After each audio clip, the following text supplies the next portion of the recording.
Olá, meninas! Estamos aqui para mais um papo, tá? Com a nossa psicóloga Marjorie. Olá, Marjorie. Olá!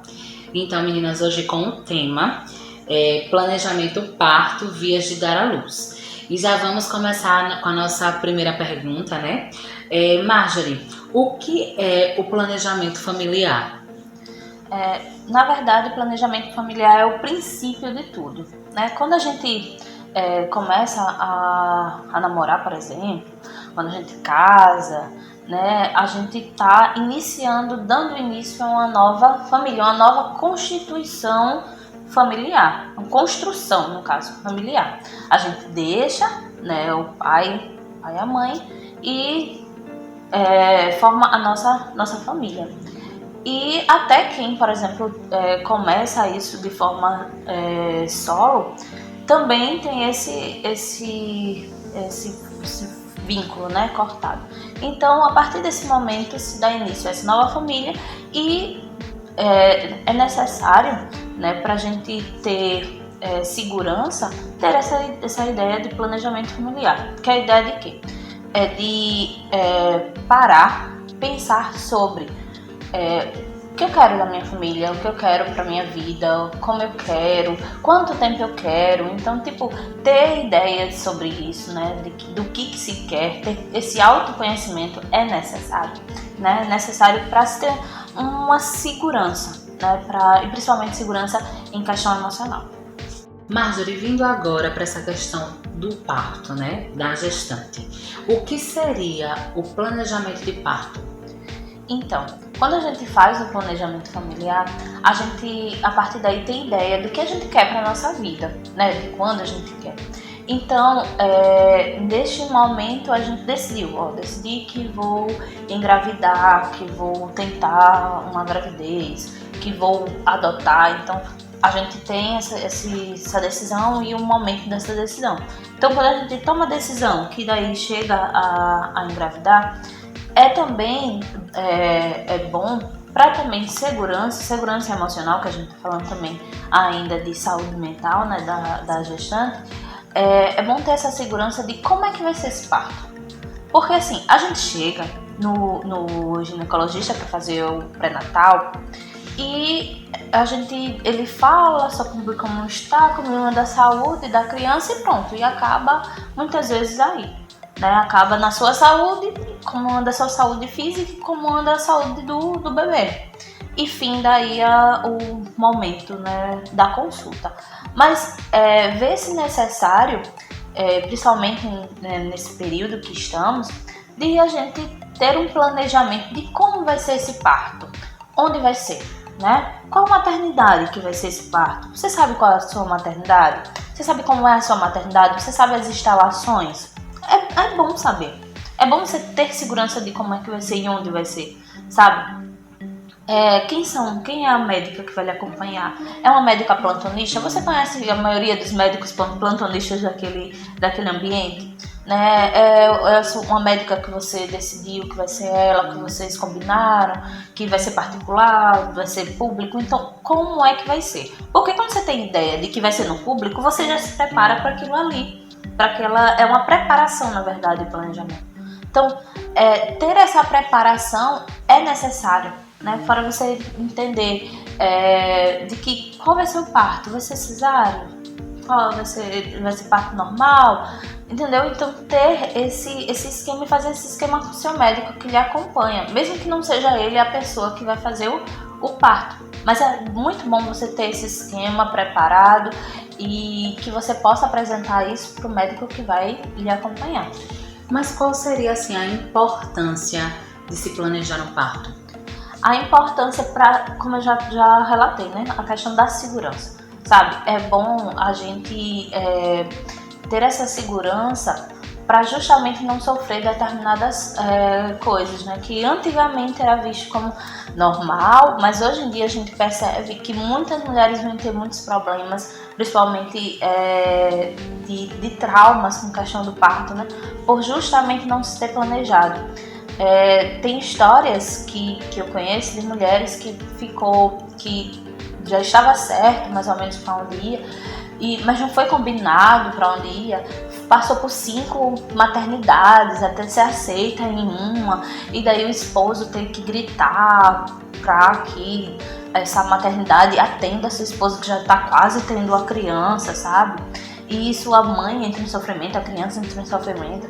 Fora que também tem muita, hoje em dia a gente fala bastante ainda, mas é difícil de se ter uma comprovação da violência obstétrica, né? Em questão de o obstetra, a criança, às vezes a mulher não tem passagem, já é visto que a mulher não tem passagem, já é visto que a criança não está na posição para o nascimento, e daí se força a mulher a passar todo aquele processo sem que ela venha ter realmente por via vaginal o parto, né? Aí se força tudo e ele já sabe que vai ser cesáreo, mas ele força a mulher a passar por tudo. Faz com que ela tenha também um trauma, né? Que um trauma venha. E se for a primeira gestação, na segunda gestação ela já vai comparar, aí já vai deixar ela traumatizada. Isso eu posso dizer que de qualquer gestação, porque cada gestação ela é única. Então, assim, a mulher pode ter tido 10, mas quando for na 11ª, ela vai ter diferente. As expectativas para aquela 11ª, por mais que ela já tenha passado por outras. É claro que a vivência sobre o ato faz você ficar muito mais ligada, né, no que vai acontecer. Porém, é muito importante você chegar e compreender quais são esses passos, né? Quais são esses passos, como é que eu posso me prevenir, como é que eu posso me prevenir de determinadas falas, de determinadas colocações, tudo isso. Mas quais seriam as vias de parto e como escolher esse planejamento? As vias de parto a gente conhece mais ou menos como 2 vias, né? O parto cesáreo e o parto conhecido como normal, mas que é chamado de parto vaginal, né? Que é a via de nascimento.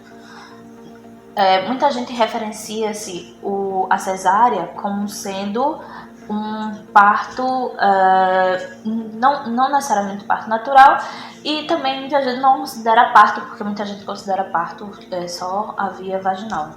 Porém, a cesárea ela veio com uma grande importância para a vida da mulher, né? Ela veio justamente para tirar a mulher desse momento de sensação de morte, sabe?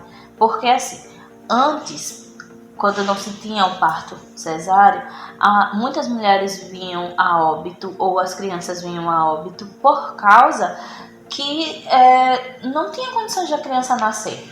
Ou a criança estava numa posição que não estivesse em encaixe, né, estivesse deitada, por exemplo, ou a criança, a mulher não tinha dilatação suficiente, não tinha passagem suficiente, e isso tudo, ou ela tinha algum problema com eclâmpsia, pré-eclâmpsia. Então, isso tudo fazia com que a mulher viesse a ter um sofrimento e, ao invés de ter vida, se tinha nesse momento morte. Então, era uma coisa muito, muito ruim. E a cesárea ela veio justamente para fazer com que a mulher ela viesse a ter esse momento de vida, mesmo sendo por uma via de cirurgia. Então, é um parto e é reconhecido como um parto.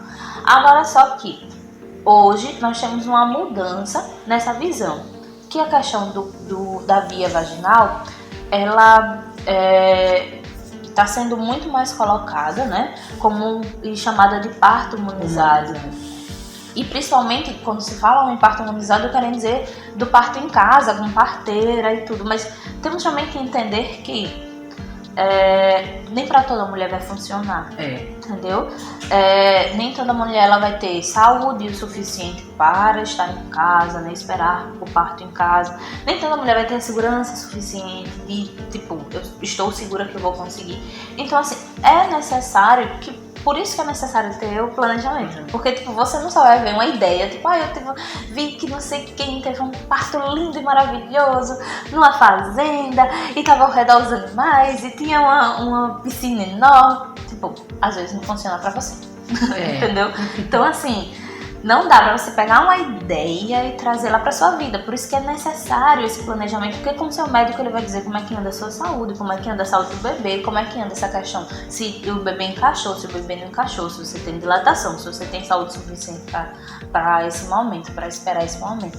Então assim, tudo isso engloba nessas vias. Então tudo isso faz com que você venha a conseguir escolher qual é a melhor. E outra coisa, o planejamento ele precisa ser flexível, certo? Então o que quer dizer isso? Ou seja, se não tem o plano A não dá, o plano B, o plano C, o plano D, mas você precisa ter ideia de que você pode passar por todas essas etapas ou não passar por etapas. Ou essa etapa pular para essa, porque tipo, você não conseguiu, a gente não conseguiu isso aqui, que era o principal, então vamos para a segunda, vamos para a terceira, e assim você se reorganiza. Mas você ter ideia, sabe, você ter conhecimento, a melhor coisa na vida é ter conhecimento. É verdade. Mas assim, quais seriam os profissionais que atuam nessa parte do parto? Então, dentro do momento do parto vai ter o médico, né, que vai ser o principal, junto com a mulher, e a enfermeira obstetra, uma técnica de enfermagem, o instrumentista, né, o instrumentador cirúrgico. Isso, instrumentador cirúrgico. Vai ter também o anestesista, se caso necessite, e a pediatra junto. Esses são os profissionais que compõem uma cena de parto hoje em dia colocada. Mas também pode-se ter, né, em muitos casos tem, a doula, uma fisioterapeuta perinatal, e também pode ter hoje em dia, né, colocado também o psicólogo junto, porque muitas vezes tem mulheres que vêm a ter algum surto psicótico e às vezes não se sabe no momento do parto, Então, assim, pelaquela situação. Então quer dizer que o psicólogo ele atua, mas qual é a atribuição dele ali na hora do parto? Na hora do parto, o psicólogo ele vai estar principalmente no momento pré, né, que é no momento do trabalho de parto, e ele vai estar, também ele pode estar acompanhando, olhando, dando apoio emocional naquele momento dentro da sala, certo? E assim, durante esse momento do trabalho de parto, ele vai estar acompanhando essa mulher, dando apoio a ela, conversando com ela, né, ajudando com técnicas de respiração, trazendo o acompanhante, ou o pai no caso, para aquele momento também para fazer as técnicas de respiração, para também conversar, entendendo essa mulher, se essa mulher está necessitando de ajuda, trazendo falas dessa mulher para a equipe, né, fazendo essa mediação e comunicação entre ambos. Então é mais ou menos essa a atuação do psicólogo naquele momento. Normalmente esse psicólogo ou vai ser da própria maternidade ou vai ser um psicólogo que já está acompanhando ela durante a gestação. Então, tipo, ou um ou outro, mas é mais ou menos isso a atuação dele, para prevenir mesmo as questões de adoecimento emocional naquele momento. Que bom saber, né? Interessante que a gente pode ter esse auxílio de um psicólogo na hora do parto.